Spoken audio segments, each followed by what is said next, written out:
Hoy vamos a empezar entonces con la parte especial.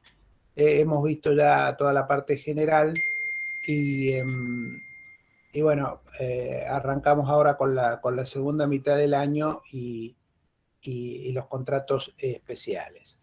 Bueno, hoy arrancaríamos con el primero que regula el código, que es la compraventa. Les voy a poner ahí la presentación. Ustedes díganme, por favor, si se ve.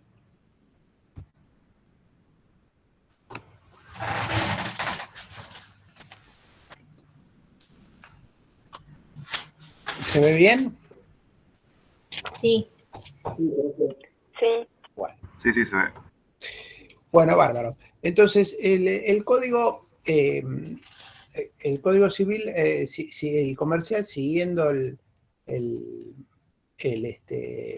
formato del código derogado, reglamenta en primer lugar y como primer contrato especial al contrato de compraventa.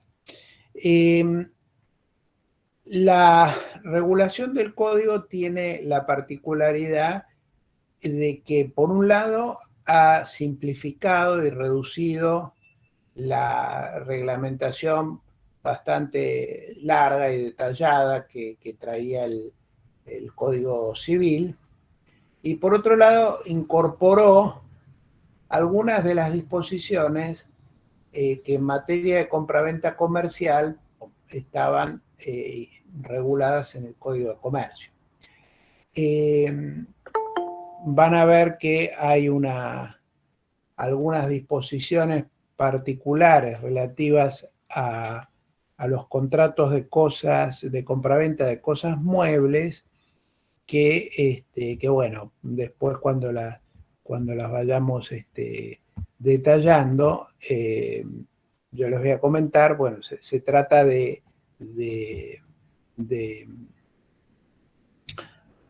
normas que han sido tomadas del Código de Comercio. El Código de Comercio obviamente regulaba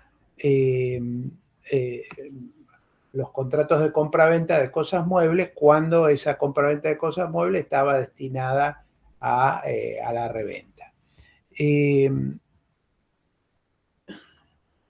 Bueno, acá yo he perdido porque tuve que admitir a alguien y no sé qué pasó con la presentación.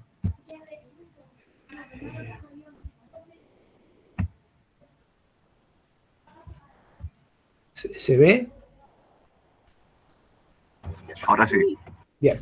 Entonces, bueno, lo que tenemos aquí entonces es que tenemos una regulación de la compraventa más acotada o más simplificada en cuanto a los detalles que contenía el Código Civil, pero a su vez que incorpora algunas previsiones que provienen o provenían del Código de Comercio, dado que el Código unifica la materia civil y comercial.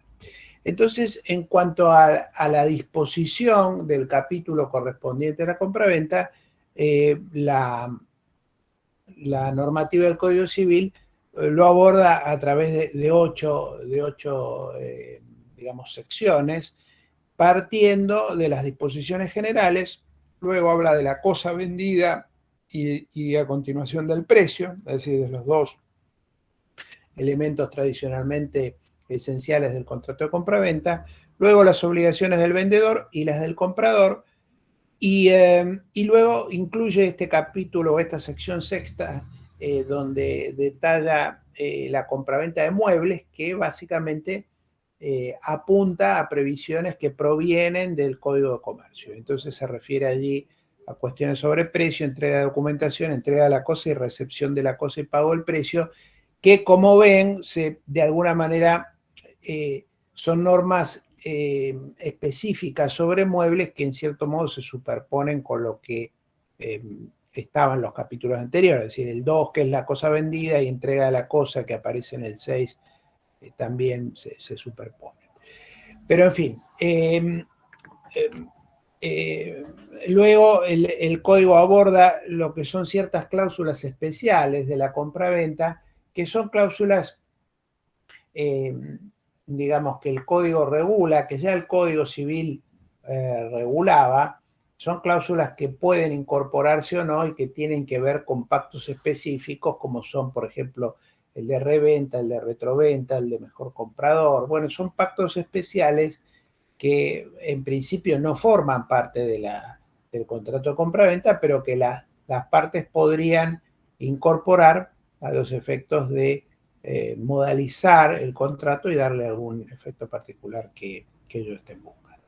Y finalmente, el código regula en una sección específica las normas sobre el boleto de compraventa que el Código Civil original no contenía. Había habido un par de normas que habían sido incorporadas por la reforma del 68 de la ley 17711, y bueno, y ahora el código de alguna manera toma esas normas especiales y las incorpora dándole entidad a este contrato, digamos, cuya naturaleza, ya vamos a ver, estuvo bien controvertida durante la vigencia del Código derogado. Entonces, este es un poco el programa de lo que vamos a empezar a ver hoy. Entonces, en cuanto a las disposiciones generales, vale arrancar entonces con la definición del contrato. Esa definición está contenida a partir del primer artículo de este capítulo, que es el 1123, y dice que hay compraventa si una de las partes se obliga a transferir la propiedad de una cosa y la otra a pagar un precio en dinero. Lo primero que hay que tener en cuenta es que en nuestro derecho el contrato de compra-venta crea obligaciones, es decir, es un contrato obligatorio. Vamos a ver que un poquito más adelante que hay otros derechos en los cuales el contrato de compra-venta tiene efecto, digamos, efecto real o efecto, tiene el efecto de transmitir la propiedad de las cosas que son objeto del contrato, cosa que no ocurre en el derecho argentino. Esto conviene que lo tengan bien claro de entrada porque es algo que suele confundirse incluso en la profesión, digamos. Contrato de compraventa no es un contrato que transfiere la propiedad, de nada. Es un contrato en el cual las partes se obligan a transferir la propiedad de alguna cosa y la otra a pagar un precio en dinero. Bueno, en principio, de acuerdo con esta disposición, de lo que se trata es de la transferencia de la propiedad de una cosa. Y una cosa, de acuerdo con el artículo 16 del Código, se refiere a bienes materiales. Es decir, los bienes inmateriales, con la salvedad que vamos a hacer a continuación a través de lo que dispone el 1124, pero en principio todo lo que tenga que ver con transferencia de derechos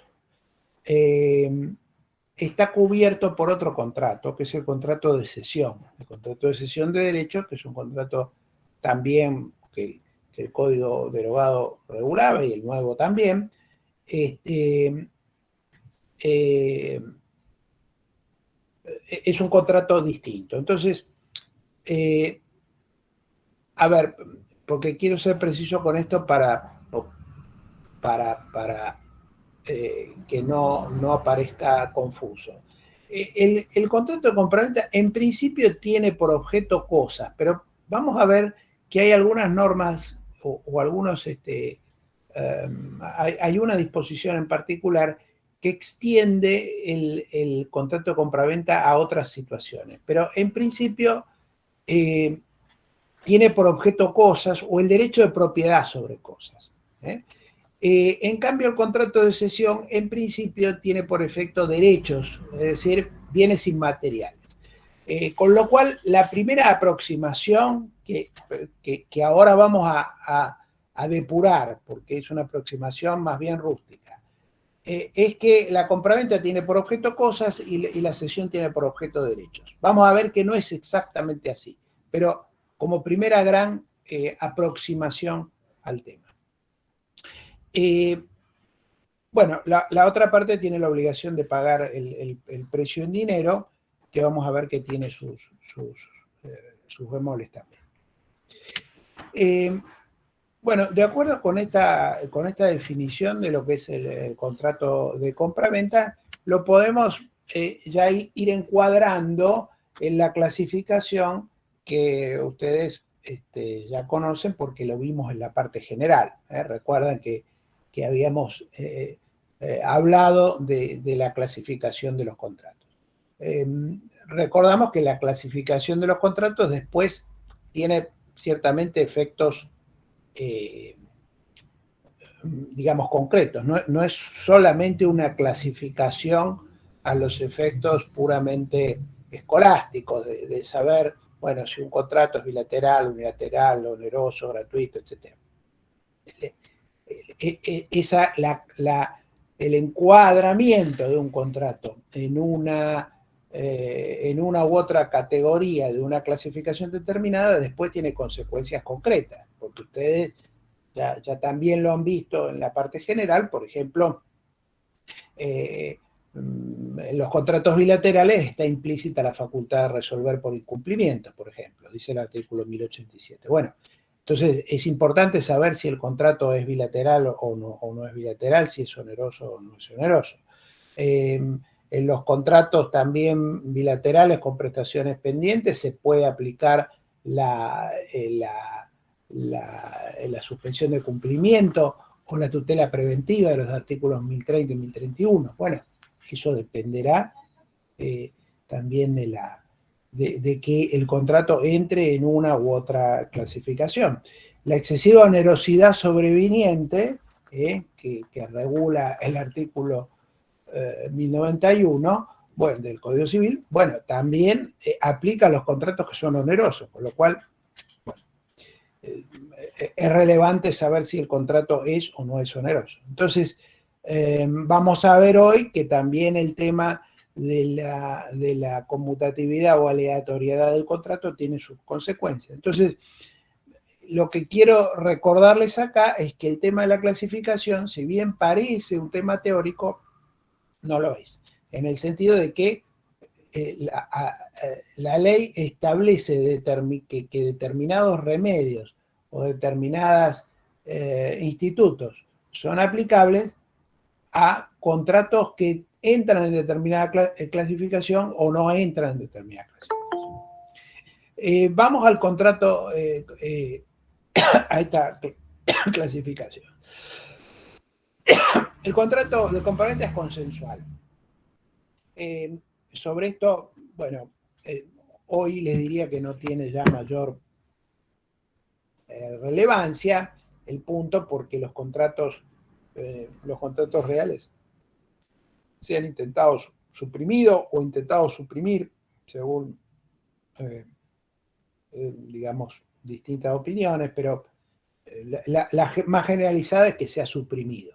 Los contratos reales, recuerden, eran aquellos en los cuales, además del acuerdo entre las partes para celebrar el contrato, tenía que haber la entrega de la cosa que era el objeto del contrato. Así estaba previsto, por ejemplo, que el contrato de préstamo o mutuo, como código, el comodato, el contrato de prenda, contrato de anticresis, eran contratos, contrato de depósito también, eran contratos que, además de que tenía que haber un acuerdo entre las dos partes que celebraron el contrato, ese acuerdo, bueno, no perfeccionaba el contrato, porque se requería, además, para que el contrato existiera, que la cosa que era objeto se entregara. Es decir, no había préstamo hasta que yo no entregaba la suma o las cosas prestadas. No había depósito hasta que no se entregaba la cosa en depósito. No había anticresis y así prenda o lo que fuere hasta que no se entregaban las cosas objeto. Con lo cual, era importante en ese contexto. O en los contratos consensuales, por el contrario, eran contratos que quedaban perfeccionados por el mero acuerdo de las partes. No necesitaban de la entrega de nada para que el contrato quedara perfecto, con lo cual la entrega de la cosa, que siempre la tiene que haber, o los contratos que tienen por objeto de entrega de cosas, siempre la hay. La diferencia es que en los contratos reales, la entrega de la cosa era parte del perfeccionamiento del contrato, y en los contratos consensuales la entrega de la cosa es parte del cumplimiento de una obligación de un contrato que ya preexiste, porque el mero consentimiento lo perfeccionó. ¿Se entiende? Sí, sí, se entiende. Bueno, cualquier duda, por favor, párenme. Muy bien, entonces el contrato de compraventa es consensual. Todavía existe alguna duda respecto de los contratos que se llaman de compraventa manual, es decir, aquellos contratos en los cuales el contrato se celebra y se cumple simultáneamente, que son los contratos de compraventa, digamos, más sencillos. Es decir, cuando ustedes van al kiosco y compran un paquete de cigarrillos, bueno, lo compran y lo pagan y lo reciben, no hacen un contrato obligatorio por el cual el kiosquero les va a entregar un paquete de tal cosa y de tal cigarrillo, lo que sea, y ustedes van a pagar el precio, sino que pagan y celebran el contrato y lo cumplen simultáneamente. Bueno, alguna doctrina había dicho bajo el Código Civil que, bueno, que estos contratos eran reales, pero bueno, ya hoy cualquiera sea el valor que había tenido esa doctrina en aquel momento, hoy parece no tener mayor sustento en razón de que los contratos que antes eran configurados como reales, como mutuo, como dato y los que les mencioné antes, hoy son configurados como consensuales.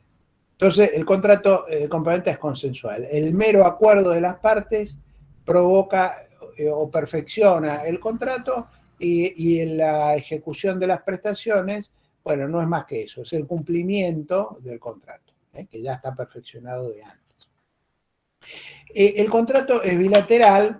Ustedes recuerdan que la bilateralidad en materia de contrato, a diferencia del acto jurídico, implica que las dos partes asumen obligaciones. En el contrato de compraventa es el ejemplo clásico del contrato bilateral, porque el comprador asume la obligación de pagar el precio y el vendedor la obligación de entregar las cosas. Con lo cual hay obligaciones por las dos partes.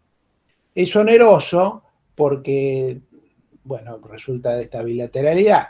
Es decir, la ventaja de una de las partes está en lo que la otra debe entregar y viceversa. Con lo cual, esa onerosidad está, digamos, implícita en lo que es el precio y la cosa. Es declarativo y no traslativo. Acá, digamos, de lo que se trata es de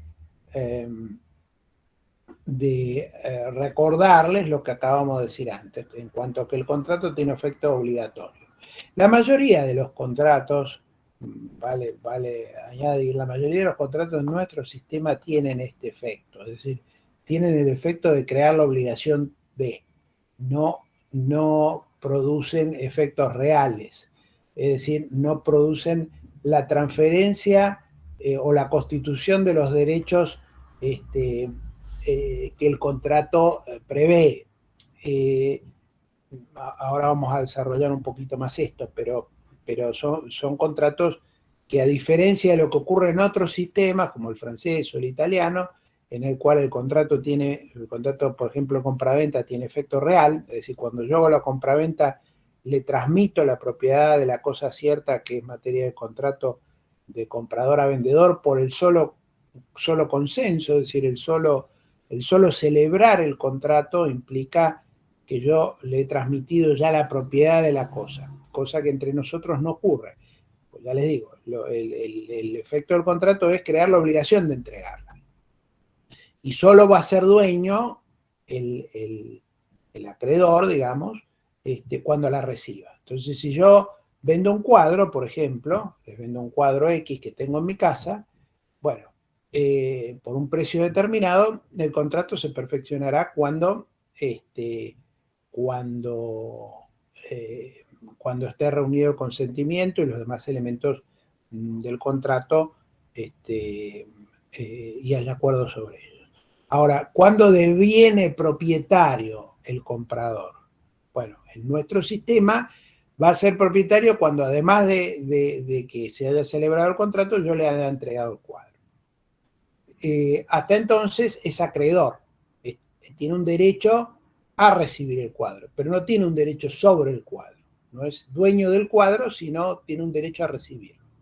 En cambio, en el derecho francés, desde que yo hago el contrato, soy dueño del cuadro, pese a que no me lo hayan entregado. Esto tiene un efecto esencial respecto de las acciones que tiene el comprador para reclamar la entrega de la cosa, por ejemplo, entre otros efectos.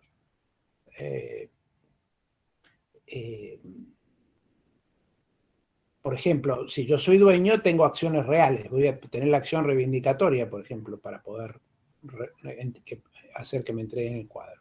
En cambio, si soy simplemente un acreedor, bueno, soy un acreedor, tendré una acción de cumplimiento para que me lo entreguen. Lo propio puede ocurrir con acciones de terceros. Es decir, si a mí me venden el cuadro y la transferencia de la propiedad ocurre solo consenso, es decir, solo consentimiento, a partir de ese día los acreedores del vendedor no van a poder embargar el cuadro, porque ya el cuadro es mío, pese a que no me lo entrego. Lo van a poder embargar mis acreedores. ¿Se entiende la diferencia? Sí, doctor. Otra cosa que se me ocurre es que también, si yo soy dueño, soy responsable, ¿no? Que digamos, se me ocurre en un inmueble. Si, por ejemplo, no sé, hay una pérdida de agua y genero una afectación a otro bien, mientras yo soy dueño, soy responsable, ¿no? Claro. O si hay un contrato de compraventa, ahí soy guardián, sigo siendo dueño, ¿no? No, por eso, si yo soy vendedor y no he entregado todavía la propiedad de la posesión de la cosa, no he hecho tradición de la cosa, sigo siendo el dueño. El guardián será quien tenga la cosa. ¿Se entiende? Claro, perfecto. Entonces, en este caso, en el derecho francés, ya al contrato de compraventa, el otro ya es dueño, es responsable ya. El comprador es dueño y como tal tiene las cargas y las facultades del dueño.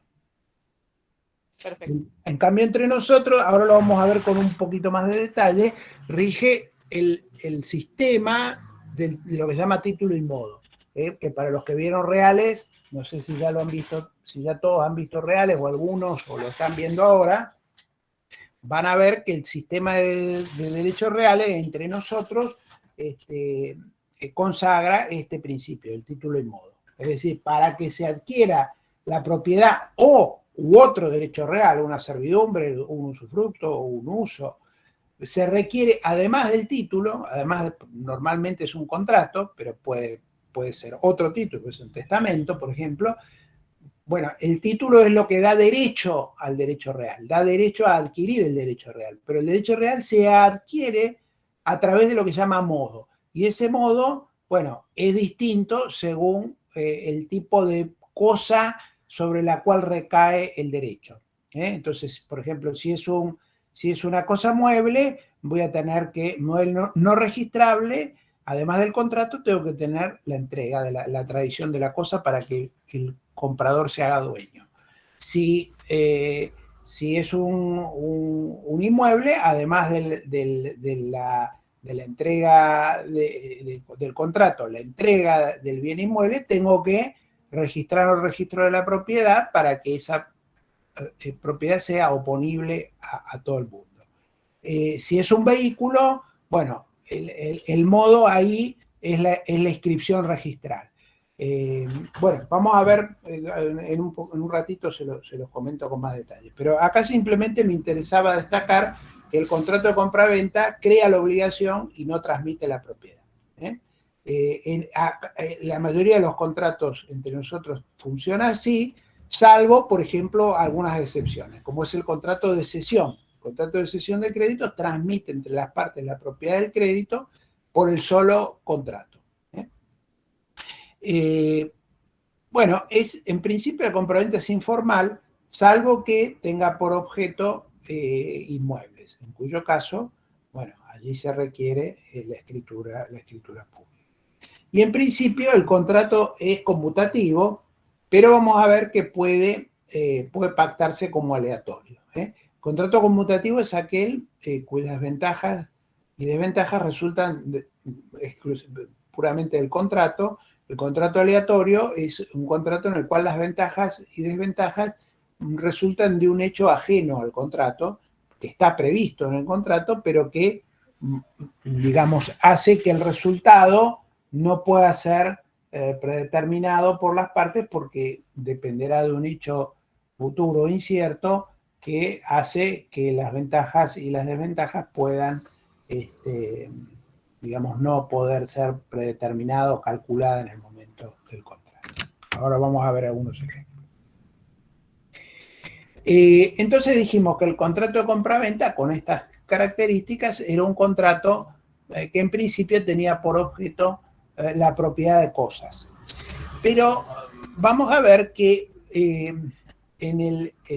bajo el Código Civil se había planteado una discusión respecto de cuál era el contrato por el cual se transferían o eventualmente se constituían otros derechos reales.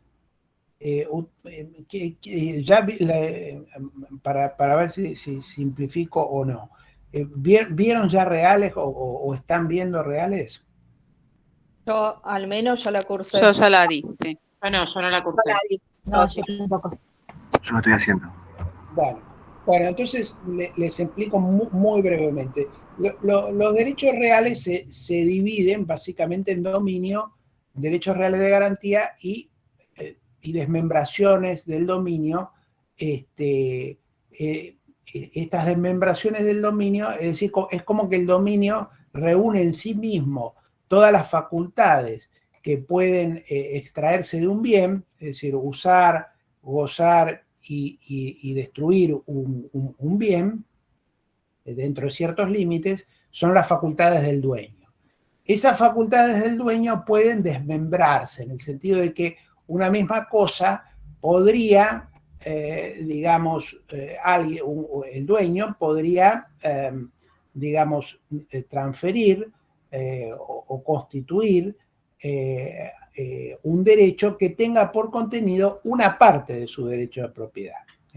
Entonces, por ejemplo, yo puedo constituir un derecho de usufructo. Bueno, en el derecho real de usufructo, entonces yo que era el dueño me quedo con lo que se llama nuda propiedad, que es una expectativa simplemente porque no me quedo con ningún derecho de uso y goce, pero le transmito todos los derechos de uso y goce al usufructuario. Con lo cual, bueno, el usufructuario va a poder usar y gozar de la cosa, es decir, recibir los frutos y utilizar la cosa, reservando su sustancia y dentro de los términos que la ley dice, con lo cual sobre una misma cosa van a coexistir dos derechos, el del usufructuario y el del nudo propietario. Una cosa parecida, pero más restringida, ocurre con el derecho de uso. Yo soy dueño, entonces transfiero el derecho de uso al usuario, que va a tener el derecho real de usar esa cosa de acuerdo con su destino. Puedo constituir un derecho real de habitación, en el cual, bueno, es un derecho aún más restringido que el de uso.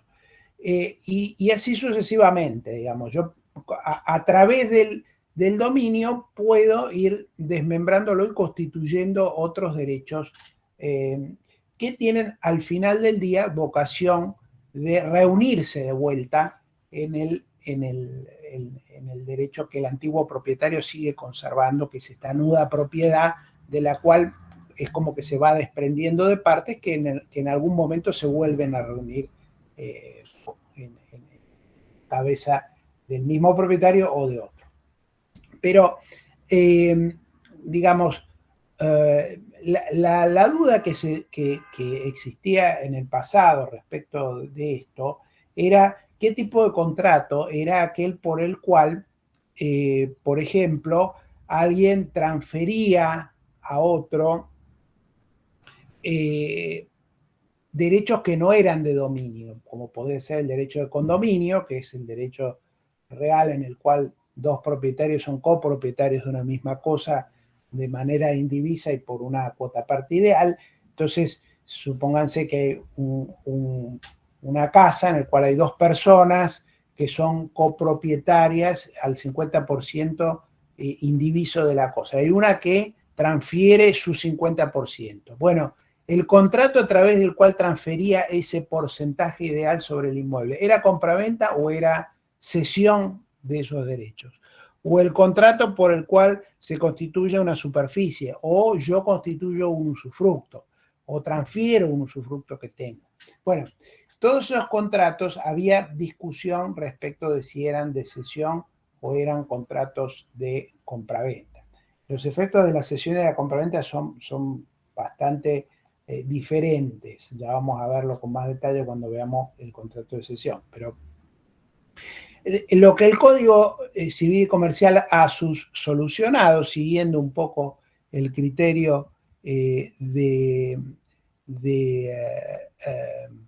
López de Zavalía, antes de la reforma del Código Civil y Comercial, es que, bueno, el contrato de compraventa tiene una cierta vocación expansiva, por lo cual el contrato de compraventa no solo se va a aplicar respecto de la obligación de transferir la propiedad de una cosa, sino también cuando se refiera a la transferencia o a la creación o a la constitución de otros derechos reales sobre cosa ajena. Es decir, son estos derechos que se constituyen sobre la base de este desmembramiento. Es decir, si yo soy usufructuario, bueno, es porque reconozco en otro la propiedad o la nueva propiedad de la cosa. Yo tengo un usufructo, pero hay un dueño. Con lo cual, por eso se llaman derechos reales sobre cosa ajena. Porque yo tengo un derecho real, pero ese derecho real no es el de dominio. El único derecho sobre cosa propia sería el dominio o el condominio, porque ahí es un derecho que yo tengo, yo soy dueño de mi cosa. Ahora, cuando yo soy usufructuario, tengo un usufructo sobre la cosa de otro, o tengo una servidumbre sobre un bien inmueble de otro, o tengo el uso de un bien de otro. ¿Se entiende? Sí. Entonces, lo que el código ahora ha aclarado es que se aplican las normas de la compraventa a todos estos contratos que tienen por objeto, ya sea transferir estos derechos reales que les estoy mencionando, o constituir estos derechos sobre cosa ajena, que son el del condominio, superficie, usufructo, uso, habitación, conjuntos inmobiliarios, servidumbre, mientras que todos estos derechos o todas estas constituciones o transferencias lo sean por un precio. Cuando tengan carácter oneroso y lo sean por un precio, es decir, por una obligación de dar una suma de dinero, entonces el contrato va a ser de compraventa. Bueno, como les decía, este es el criterio que había propugnado López Zavalía.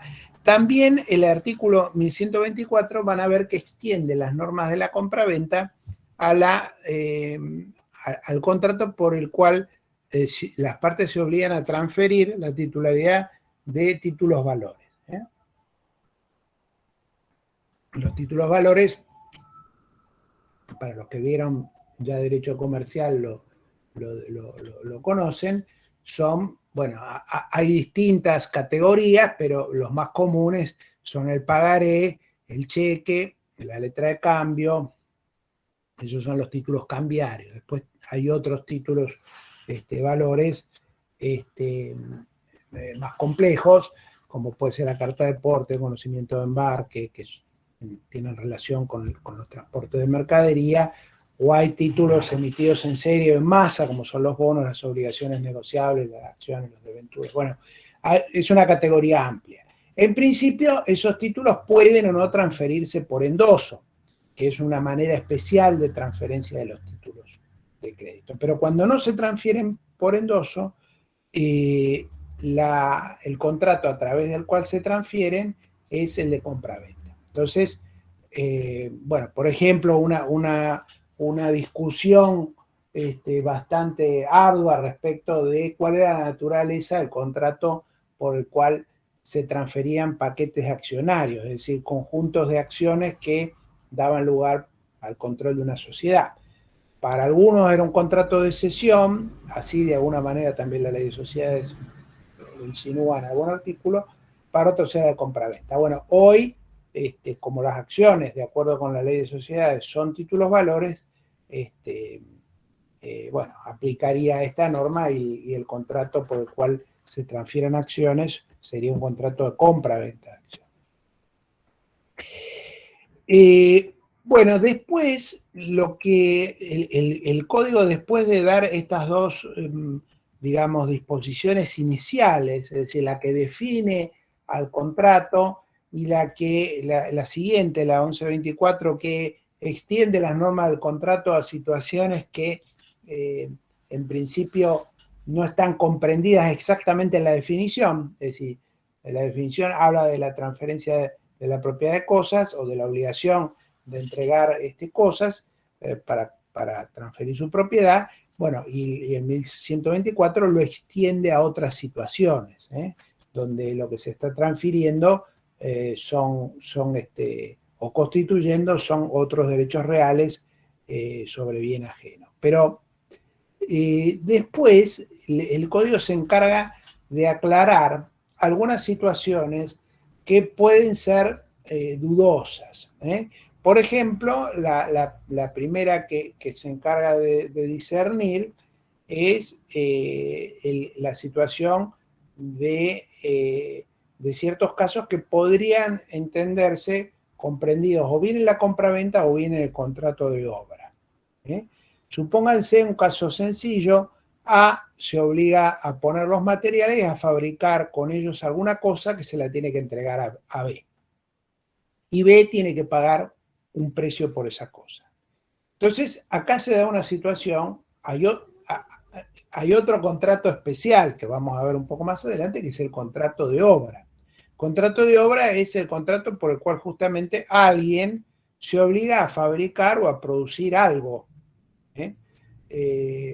Entonces, el problema se da en aquellos casos en los cuales el mismo que hace la obra pone los materiales. Entonces, la duda está y fabrica con esos materiales, los transforma de alguna manera esos materiales para llegar al producto final, y ese producto final es el que se entrega. Entonces, la duda está en qué contrato es ese, si es un contrato de compra-venta o es un contrato de obra. Todas estas disquisiciones respecto de si es un contrato o si es otro, son relevantes porque obviamente vamos a ver, o a partir de ahora, hoy con la compraventa, pero con todo el resto de los contratos va a ser lo mismo, van a ver que el régimen aplicable a cada contrato es diferente. Digamos, no es lo mismo el régimen de las obligaciones de las partes bajo un contrato de obra que bajo un contrato de compraventa. Entonces, saber si estamos en una u otra categoría es esencial. Habrá un conjunto de cosas que se aplican, que son por corresponder a la parte general, se aplican en general a todos los contratos, pero después la parte especial justamente es la que reglamenta cuáles son las normas particulares que se aplican a cada contrato. Entonces, lo primero que hay que saber es de qué contrato estamos hablando. Entonces, calificar el contrato es relevante. Por eso es que la ley define el contrato, en este caso la compraventa, ya vimos cuál es la definición, y además de definir el contrato, bueno, en este caso dice a qué otros contratos se aplica las mismas reglas que han sido establecidas para la compraventa, como acabamos de ver, para otros derechos reales o títulos valores. Bueno, ahora el código se ocupa, enseguida, después de haber hecho esta definición, bueno, se empieza a delimitarlo al contrato, trata de precisar un poquito más el contenido del contrato. Y para esa precisión, o para llegar a esa precisión, bueno, la ley se encarga de distinguirlo de otros contratos que podrían dar lugar a discrepancias. Entonces, tómenme, por favor, este ejemplo donde hay una situación en la cual, bueno, no se sabe qué contrato podría ser. Y ahí, entonces, la ley, en el artículo siguiente, en el 1125, da una pauta. Dice, cuando una de las partes se compromete a entregar cosas por un precio, aunque éstas hayan de ser manufacturadas o producidas, se aplican las reglas de la compraventa, a menos que de las circunstancias resulte que la principal de las obligaciones consiste en suministrar la mano de obra o prestar otros servicios. Si la parte que encarga la manufactura o producción de las cosas asume la obligación de proporcionar una porción sustancial de los materiales, se aplican las reglas de contrato. Entonces, acá ¿cuál es el criterio que utiliza la ley para distinguir uno y otro contrato? Bueno, básicamente tiene que ver con la importancia que en el contexto del contrato tienen los servicios respecto de los materiales. Básicamente es eso. Entonces, lo primero que aclara la ley dice, mire, si los materiales los pone el que va a recibir la cosa, el contrato va a ser de obra. Es decir, vamos por un minuto al ejemplo que dijimos acá. Entonces, en el ejemplo sería un contrato de obra. No, en el ejemplo A se obliga a poner los materiales, a fabricar algo y entregárselo a B. Entonces, en este ejemplo está la duda. En lo que dice la ley acá es, si fuera B el que le entrega los materiales a A, no hay duda que es de obra. Eso es lo que dice la parte final. Si la parte que encarga la manufactura de las cosas asume la obligación de proporcionar una porción sustancial de los materiales, ni siquiera todo, entrega una porción sustancial, se aplica las reglas del contrato de obra. Con lo cual, por eso en el ejemplo que yo les armé, el que pone los materiales es el mismo que hace la manufactura, porque ahí es donde se produce la duda. Cuando el que recibe la cosa es el que pone los materiales, ahí no hay duda, el contrato es de obra. Si yo le doy a un orfebre el oro para que el orfebre con ese oro me haga una medalla, el contrato no hay duda que es de obra. Ahora, si el orfebre es el que tiene que hacer la medalla, es ahí donde se suscita el problema. ¿Se entiende? Es decir, pone el oro y hace la medalla y me la entrega. Bueno, ¿el contrato es de venta o de obra? Esa es la duda. ¿Se entiende? Sí. O yo contrato a un pintor para que me haga un cuadro, un retrato, y el pintor es el que pone los materiales. ¿Es de obra o es de porque la verdad que cuando me lo entrega el cuadro, bueno, me está entregando el bastidor, el marco, la pintura, todo que utilizó, los óleos, lo que fuere. Bueno, podría alguien decir, no, me está vendiendo este cuadro. Ahora, ¿cuál es el criterio de la ley? El criterio de la ley es decir, bueno, ¿qué es lo más importante en este contrato? ¿El trabajo que se puso o los materiales que sirvieron a la confección? Entonces, habrá casos en los que es claro que si yo contrato a un pintor famoso para que me haga un cuadro, lo que vale es la mano de obra y vale más la mano de obra que los materiales, obviamente. Entonces ahí va a ser un contrato de obra. Al contrario, si yo le doy, por ejemplo, oro en bruto a alguien y le pido que lo funde y me haga un lingote, bueno, lo que más vale ahí es el oro y no el trabajo de fundirlo y hacer el lingote, probablemente. Entonces, va a depender, perdón, el tipo pone el oro y hace el lingote, ¿no es cierto? Va a depender si lo que está poniendo el que entrega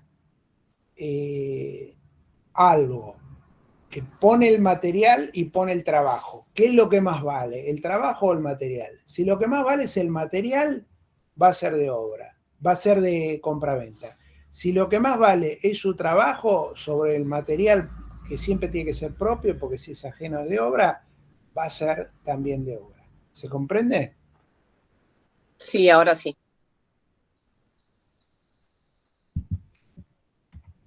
Bueno, un criterio parecido aplica para la permuta.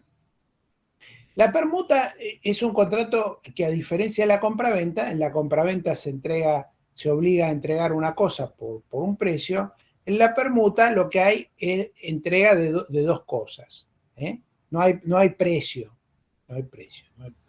No se entrega dinero ni se obliga a entregar dinero. Yo entrego 10 libros y la otra parte me entrega un reloj. Bueno, eso es una permuta. Pero, ¿qué puede pasar? Puede pasar que yo le entregue, la otra parte me entregue un reloj y yo le tenga que entregar 10 libros y una suma de dinero, porque con los libros solos valen menos que el reloj. Entonces, yo tengo que entregarle dos cosas. Una cosa y además una suma de dinero para equiparar el valor de la cosa que me están entregando. Entonces, la contraprestación de una de las partes se compone en una parte con una cosa y en otra parte con un precio.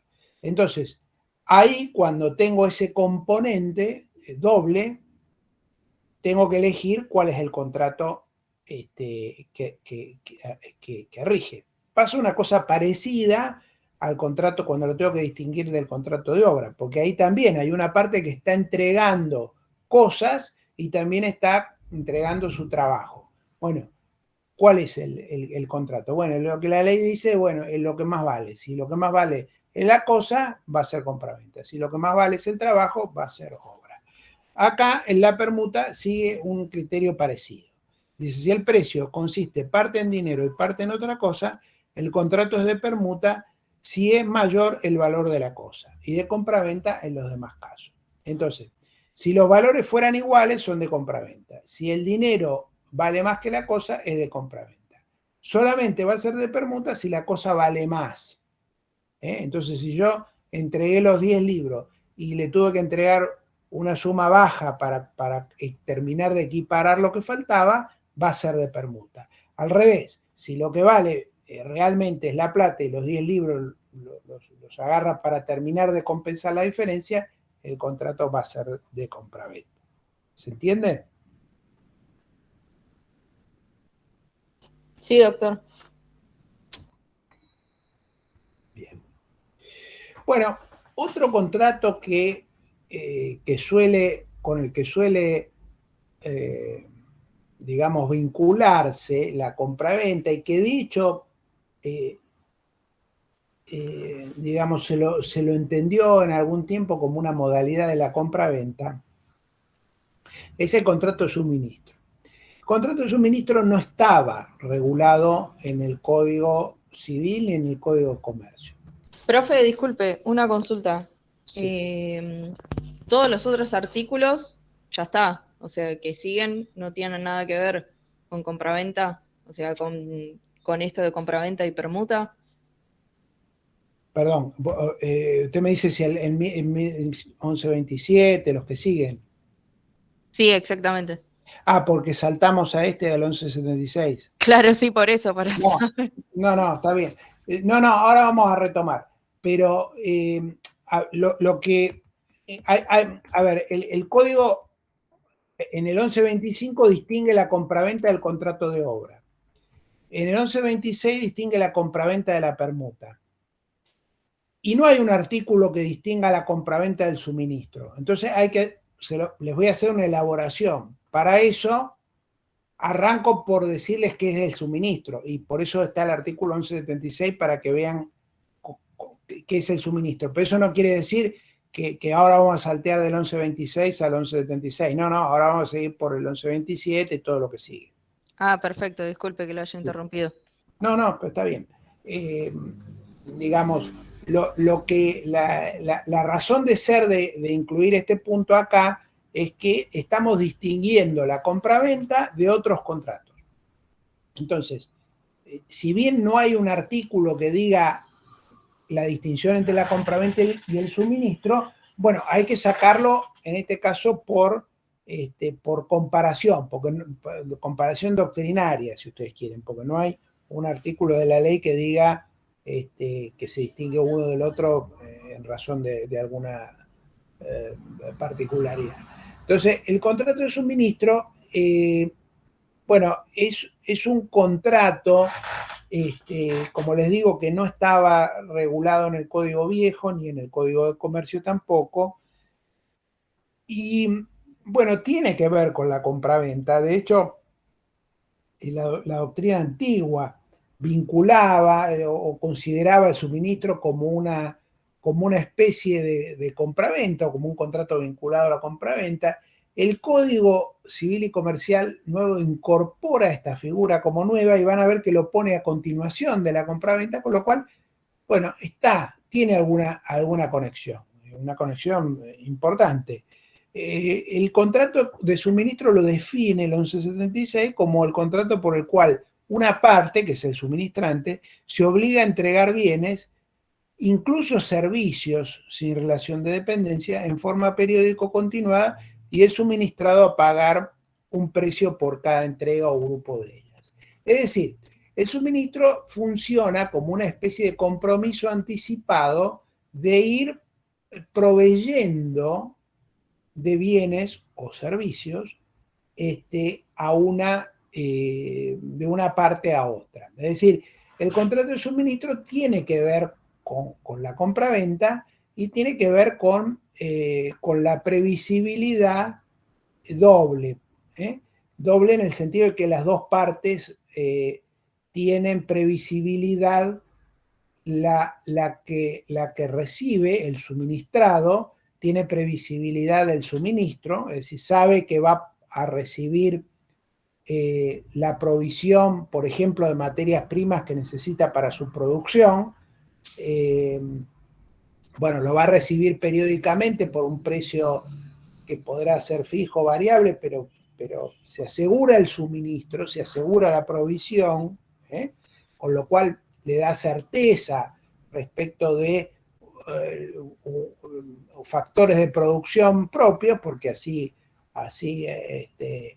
suele utilizarse el suministro. Es decir, yo soy una mina de litio y necesito anhídrido carbónico para poder, digamos, hacer mi explotación, o cumplir con mi explotación y obtener determinados niveles de producción. Bueno, entonces contrato un suministro de ese bien para que mensualmente me vayan entregando tal cantidad o las cantidades que se vayan preestableciendo por un precio determinado.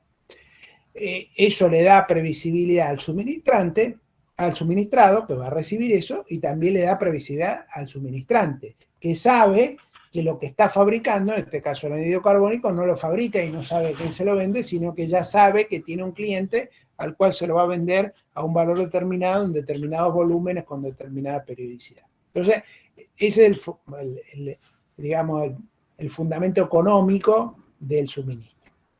Entonces, está relacionado con la compraventa. Está relacionado.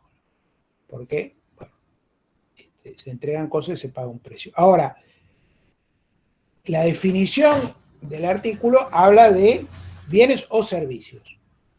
Con lo cual, bueno, puede haber un suministro de servicios.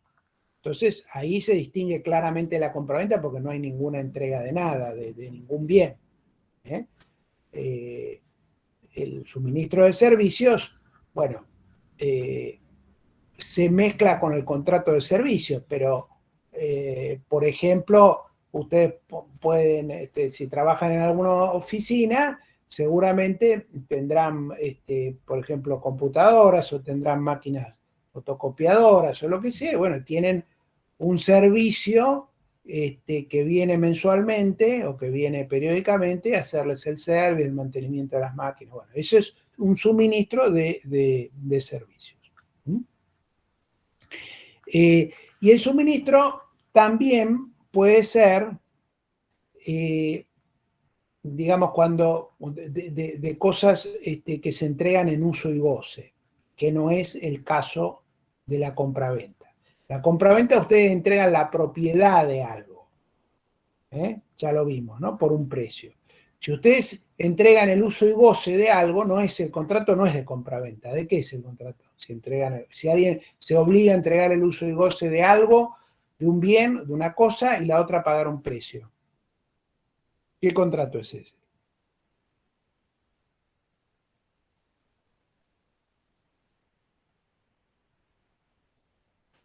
De compraventa.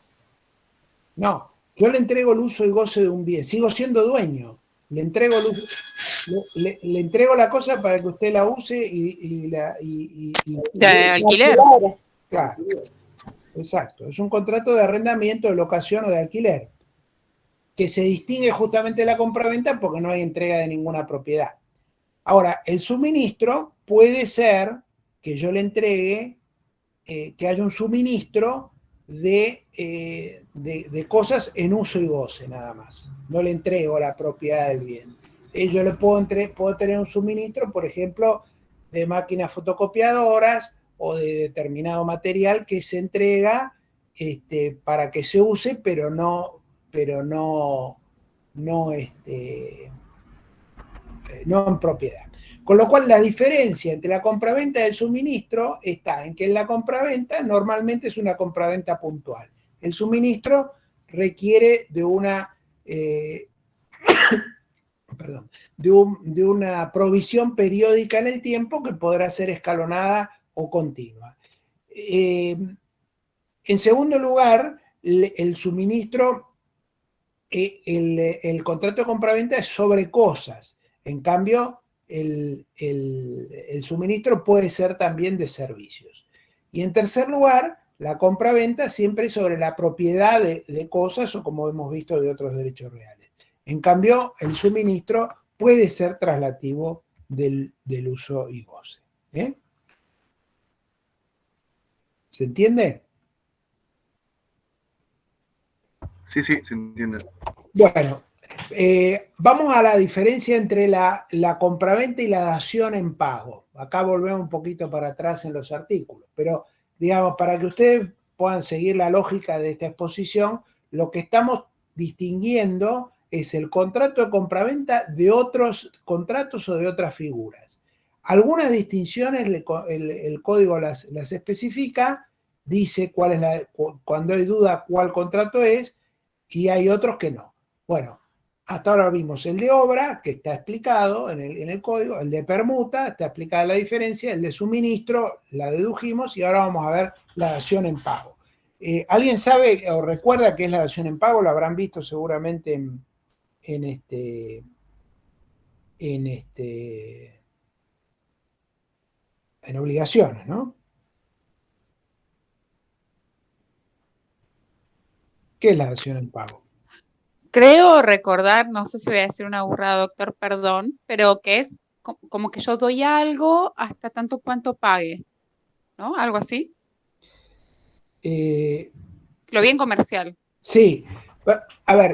Puede ser que era dar, también estoy como Graciela, que no sé si voy a decir una burrada. No importa. Pero puede ser que era dar un bien para saldar deudas. Bueno, ahí estamos más cerca. Algo con las deudas me acuerdo que tenía que ver. Sí, a ver, ahí lo define el código, ¿no? La dación en pago es ocurre cuando existe una obligación y esa obligación se cancela entregando algo distinto de aquello que constituía el objeto de la obligación. Usualmente, lo más común es lo que creo que insinuaba la compañera que habló en último lugar. Es decir, hay una deuda, por deuda se entiende, la deuda en realidad, cuando yo debo cualquier cosa tengo una deuda, ¿no? Pero yo entiendo que lo que están queriendo decir es, pues yo tengo que pagar una suma de dinero y en vez de pagar una suma de dinero, entrego una cosa. Y con esa cosa el acreedor me dice, bueno, para mí está bien. Yo debo, no sé, 200.000 pesos y en vez de entregar 200.000 pesos, entrego 3 computadoras. Y el acreedor me dice, bueno, con esto se canceló esa obligación. ¿Se entiende? Es decir, estamos en una situación en la cual hay una obligación que tiene una prestación o un objeto determinado, usualmente una suma de dinero, que se va a cancelar por medio de la entrega de alguna cosa. Con lo cual, digamos, acá, ¿se entiende entonces la figura?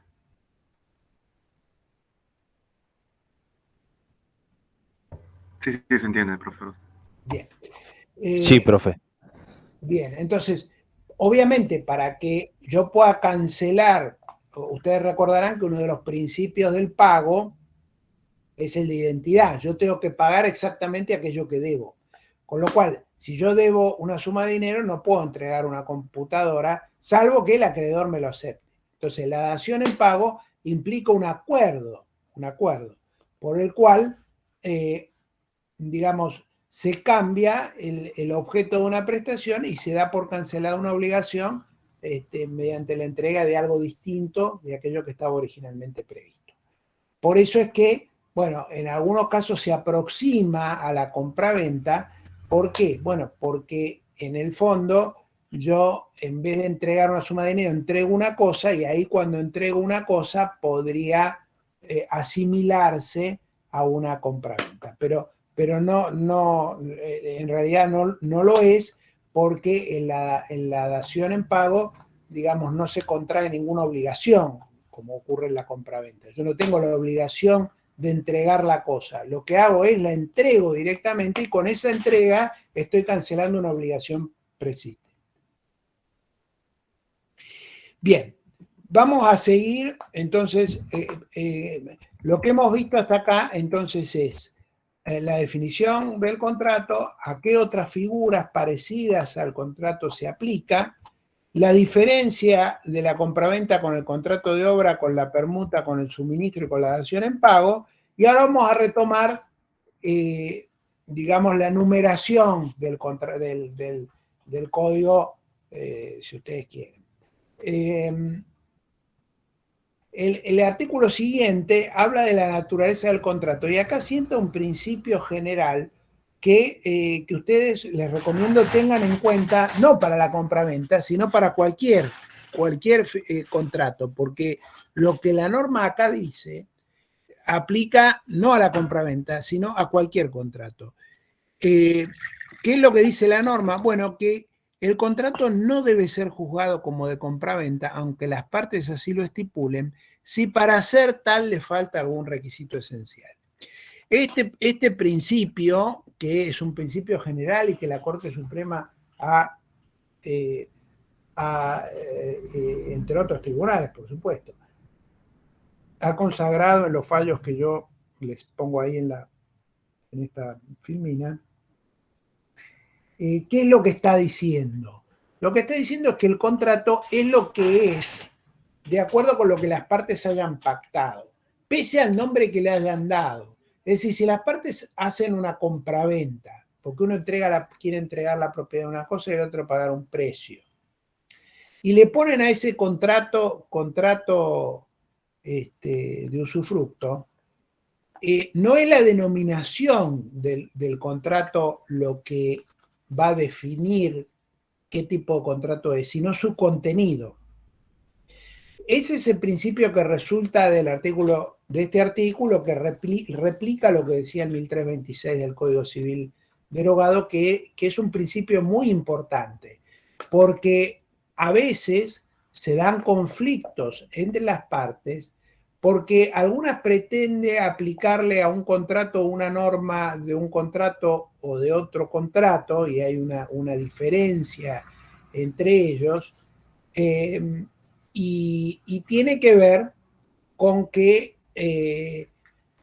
bueno, qué tipo de contrato es. Yo recuerdo un caso que les puedo mencionar, un caso de la jurisprudencia, que se mencionó muy rápidamente. Había dos partes que eran socias de una sociedad. Cada uno tenía un porcentaje de acciones. Entonces, en un acuerdo de accionistas, habían pactado que que las dos partes tendrían un derecho de preferencia en la compra de las acciones que tenía la contraparte, si esa contraparte tomaba la decisión de vender sus acciones a un tercero. Entonces, supongamos que está A y B, tienen esta cláusula según la cual, si A quiere vender a un tercero, le tiene que dar la preferencia primero a B. Y si B quiere vender, le tiene que dar la preferencia primero a A. Quiere decir que A y B tienen recíprocamente la prioridad para comprar en el caso de que la otra parte decidiera vender. ¿Se entiende? Sí, sí. Muy bien. ¿Qué era lo que había pasado en este caso? Lo que había pasado es que una de las partes en la sociedad estaba en muy mala condición. Y una de las partes, digamos, tenía tanta ansiedad por salirse de la sociedad y no tener más responsabilidades, que transfirió a un tercero sus acciones, todas sus acciones por $1. Entonces se planteó la cuestión de si la otra parte, la que se había quedado, digamos, tenía derecho a comprar con preferencia esas acciones o no. En una palabra, si el que había transferido las acciones había violado el contrato o no lo había violado. Y para decidir eso, ¿qué era lo que había que saber? ¿Qué les parece?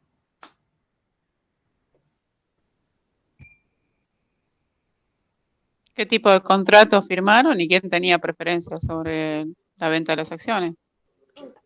Claro, ¿qué tipo de contrato había firmado? Porque si el contrato que había firmado no era de venta, no existía preferencia, porque la preferencia era para comprar. Es decir, ¿se entiende? Claro, sí. Es decir, si la otra parte dispuso o transfirió de las acciones por algún título o contrato que no era de compraventa, no existía la preferencia, porque la preferencia era para comprar el contrato cuando la otra parte la quisiera vender a un tercero. Si la otra parte en vez de vender a un tercero se las quería donar a un tercero, ya yo no tengo ya ninguna preferencia. Mi preferencia solamente es cuando la otra parte, el otro socio, quiere vender. Entonces la pregunta era si el contrato por el cual se había transferido un paquete de acciones por $1 era un contrato de compraventa o no era un contrato de compraventa. Y por aplicación de esta norma, que en realidad era la norma anterior, bueno, había que juzgar la compraventa, sí, aunque el contrato se llamaba de compraventa, pero el punto era si le faltaba el requisito esencial. Tenía un requisito esencial que era el precio. ¿Tenía precio? Sí, pero era $1. ¿Eso era un precio o no era un precio? ¿O era en realidad ese contrato era una donación? Si era una compraventa, se había violado la preferencia de la otra parte. Si hubiera sido una donación, no se hubiera violado nada porque la preferencia no se gatillaba con las donaciones, sino con la compraventa. El tribunal entendió que esto era una donación y entonces no se había violado el contrato ni entonces tenía la otra parte ninguna preferencia respecto de esa donación. ¿Se entiende? Entonces, el punto es que acá, en ese caso, se aplicó esta norma en el sentido de que el tribunal entró adentro del contrato, vio las obligaciones que las partes habían contraído y no se guió por el título que decía compraventa, ni siquiera porque había un precio que se había previsto, era casi una cosa nominal. Ese precio no era realmente un precio. Lo que las partes habían querido era que una parte le transfiriera a otra las acciones sin contraprestación. Y eso era una donación. Y entonces la donación no daba lugar a que se gatillara esa preferencia. ¿Se entiende? Sí, o sea que no bastaba la apariencia de ser un contrato de compraventa, sino que había que ver lo esencial, digamos, ¿no? Exactamente. Había que ver el contenido real, la voluntad de las partes y no el nombre que las partes le hubieran podido dar al contrato.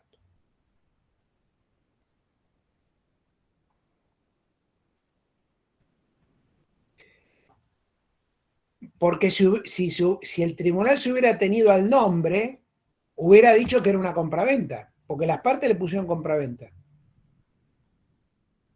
Y si era compraventa, tendría que haber llegado entonces a la conclusión contraria, era que al haber concertado una compraventa sin haberle dado la preferencia a la otra parte, violó su derecho y entonces la solución hubiera sido totalmente la contraria. ¿De acuerdo?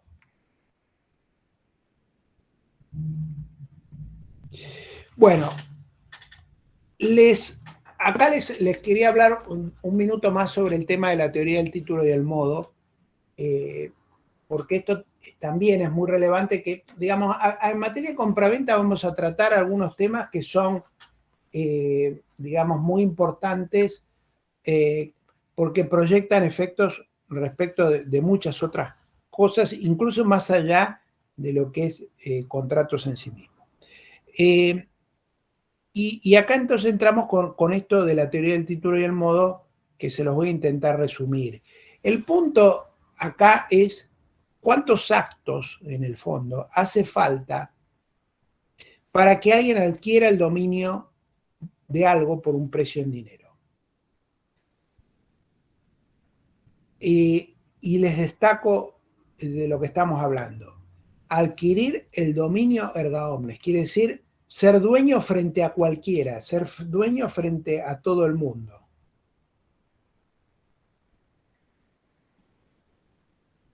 Y acá es donde entra la teoría del título y del modo. Y la respuesta a esta pregunta tiene dos grandes, digamos, caminos o al revés. A esta pregunta se la ha respondido de dos maneras principalmente. Uno a través del sistema romano, otro a través del sistema francés. En el sistema romano, de lo que se habla es que ¿cuántos actos hacen falta? Bueno, en principio depende de cada bien, 2 o 3 actos, pero vamos a quedarnos por un minuto con 2. Por eso se llama de título y modo. ¿Cuáles son esos 2 actos? El título es el contrato, que no transmite el dominio, pero sirve para justificar el modo. El modo que es básicamente un medio de publicidad que se da con la tradición. La tradición es la entrega de la cosa del vendedor al comprador. La propiedad se adquiría con la reunión, en principio, de estos dos elementos. Después vamos a ver que hay un elemento adicional que es la publicidad registral en los casos en los que así se requiere. Pero entonces se requieren 2 cosas que yo ya se los insinué antes. El título, que es el contrato, y el modo, que es la tradición, es la entrega. Yo puedo tener título y si no tengo la entrega, no tengo la propiedad. Y puedo tener el modo, me lo pueden haber entregado algo que si no tengo el título, tampoco tengo la propiedad. Seré un tenedor, digamos, estaré ostentando la tenencia de un bien o la detentación de un bien, pero no voy a ser dueño. Perdón, profe, ¿le puedo hacer una consulta? Sí. ¿Qué sucedería en el caso de, por ejemplo, si yo compro un inmueble en Pozo, digamos? Sí. O sea, y me entregan un contrato de compra-venta, digamos, un boleto de compra-venta o una cesión de boleto, y tengo la posesión del inmueble, digamos. Sí. Pero no tendría la escritura. Bueno. ¿Qué sucede en ese caso? Porque, digamos, tengo algo que avala que compré algo, digamos, un pedacito de aire puede ser tal vez, pero no tengo la escritura, que sería como el título que confirma que tengo una propiedad, digamos. Claro. A ver, ahí hay varias cosas. Primero, si depende de la etapa en la que estás, porque si es en pozo, no vas a tener posesión. Simplemente vas a tener boleto. Porque para tener la posesión tiene que estar construido, porque si no, no puede haber posesión. Entonces, claro, bueno, pero no sé, bueno, sí, exacto, podría ser en otra etapa tal vez más avanzada de un proyecto, pero que sea tal vez algo como a estrenar. O sea, entiendo que la escritura no se da cuando... No, pero está muy bien, porque por eso es que justamente quería como destacar las distintas etapas. Yo puedo estar en una etapa inicial en la cual tengo nada más que el boleto, es decir, tengo un contrato de compraventa en instrumento privado sobre un inmueble, que eso vamos a ver qué efecto tiene. No es el contrato de compraventa en escritura que es el que corresponde para ser dueño. Tengo un paso antes todavía de eso. A eso le puedo sumar la posesión, con lo cual tendré boleto más posesión. Eso ya me da más derechos. Y después podré sumarle la escritura el día que se escriture. Y a eso hay un cuarto elemento que es el pago del precio o de un porcentaje del pago del precio, porque según cuál sea el porcentaje del pago del precio que yo haya cumplido como comprador por boleto, voy a tener más o menos derechos. Pero, digamos, obviamente el propietario es aquel que tiene la escritura inscrita en el registro y ha pagado el precio. Con eso... Es decir, que yo estoy en una etapa, digamos, digamos, compraventa, o sea, contrato de compraventa y posesión, estoy en un gris, digamos, porque estoy en la mitad, me falta todavía la escritura de la unidad. Claro, para ser dueño falta la escritura de la unidad, exactamente. Para ser dueño frente a todo. Ahora, hay una cuestión que es muy relevante, que es cuál es el porcentaje del precio que has pagado. No, al 100%, digamos. Bueno, supongamos que pagué un 100%, pero, o sea, me encuentro como en la mitad, en la posesión. Ahí existe todavía un gris, porque, digamos, no, la escritura... sí, lo que pasa es que, digamos, el titular de un inmueble o de un boleto con posesión que ha pagado, digamos, más del 25% del precio o menos del 25% del precio, ahí es relevante, van a ver lo que dice el artículo 1170 y 1171. Pero si está en esa situación, es cierto que todavía no es dueño frente a todos, pero está en una situación en la cual va a poder exigir la entrega de la escritura, la escrituración, y aun cuando esa escrituración no fuera hecha por el vendedor, se puede pedir la escrituración al juez y el juez la va a hacer. Perfecto, claro, perfecto. La única digamos, porque eso después lo vamos a ver cuando hablemos del boleto, pero muy antiguamente no estaba tan claro si el juez podía hacer la escritura cuando la parte vendedora no la hacía, se resistía a hacerlo o había quebrado y no podía ya hacerlo. Bueno, eso se subsanó ya con un muy viejo plenario del año 1951.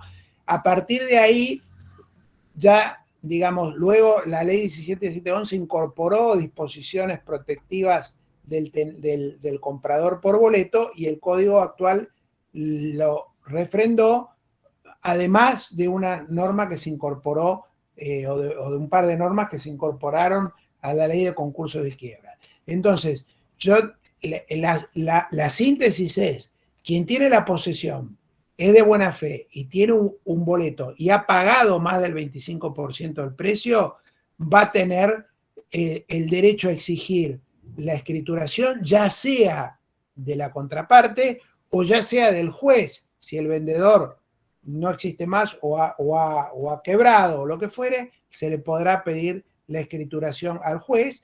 Lo que la parte va a tener que hacer es pagar la diferencia entre el 25% y el 100%, pero depositando esa diferencia va a poder obtener la escrituración. Si ya pagaste el 100%, ya has superado esa situación, con lo cual, bueno, no sé cuál es la razón por la cual no se escritura, a veces tiene que ver con cuestiones registrales o de catastro, que tiene que ver con la división en propiedad horizontal del bien o alguna otra cuestión, pero digamos, es la situación, la que vos me estás mencionando, es la situación más próxima a la titularidad perfecta, que sería la escritura inscripta. Perfecto, profe, muchas gracias. Bueno. Súper claro. Bueno, dado la hora, llegamos hasta acá, entonces, y después el lunes seguiremos. Para los que tengan el recuperatorio, lo haríamos el jueves que viene. Bueno, que la gran mayoría, bueno, los que dieron el otro día, no creo que ninguno quedó en esa situación, pero o algunos que faltaron. Así que bueno, no sé si hay alguna duda, comentario.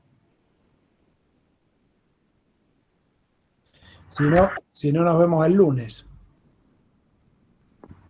Sí, profe, yo doy el recuperatorio sobre la modalidad, ¿cómo va a ser?